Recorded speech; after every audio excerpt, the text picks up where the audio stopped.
আসলে আম পাকা কোনো ক্যালেন্ডার মানে না। আম পাকবে তার আপন গতিতেই। ক্যালেন্ডার হলে তো ঝামেলা হয়, মানুষ অসাধু হয় আরও আসলে। আমাদের এই চাঁপাইনবাবগঞ্জ জেলায় এবছর কোনো প্রকার ম্যাঙ্গো ক্যালেন্ডার প্রণয়ন করা হবে না।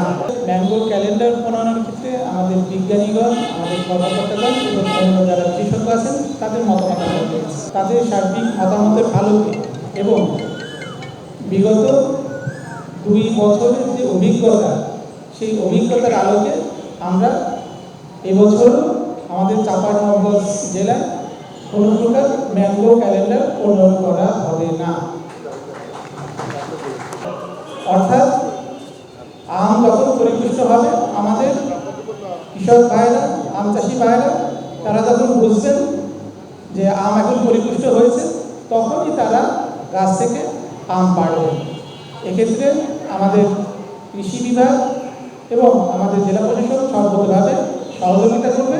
জেলা প্রশাসন চাঁপাইনবাবগঞ্জকে ধন্যবাদ জানাই যে একটা আমাদের সময় উপযোগী সিদ্ধান্ত নিয়েছে। কারণ আমরা চাঁপাইনবাবগঞ্জের যারা আম উৎপাদক আছি, আমরা কখনোই কিন্তু অপরিপক্ক আম গাছ থেকে সংগ্রহ করি না। কারণ আমরা যত লেটে আমগুলো গাছ থেকে সংগ্রহ করতে পারবো, তত বেশি দামে কিন্তু আমরা আমগুলো বিক্রি করতে পারি। এটা ট্রেন্ড কিন্তু আমাদের চাঁপাইনবাবগঞ্জের বাজারগুলোতে বা বাগানিরা আমরা এগুলো পালন করে থাকি।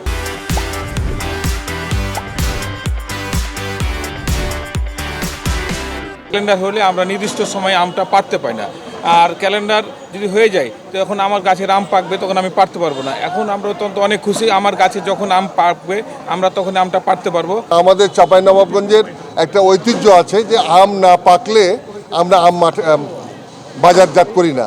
সেহেতু আজকের যে সিদ্ধান্ত এই জেলার স্বার্থে হয়েছে। ক্যালেন্ডার হলে তো ঝামেলা হয়, মানুষ অসাধু হয় আরও আসলে। আর ক্যালেন্ডার না হলে বরং ভালো, কারণ আমরা তো ওই সততার জায়গাটা ধরে রেখেছি বলেই কিন্তু আমরা সবচেয়ে ডিমান্ডেড আর কি আমগুলো সাপ্লাই করি পুরো দেশে আর কি, এবং রপ্তানি করছি।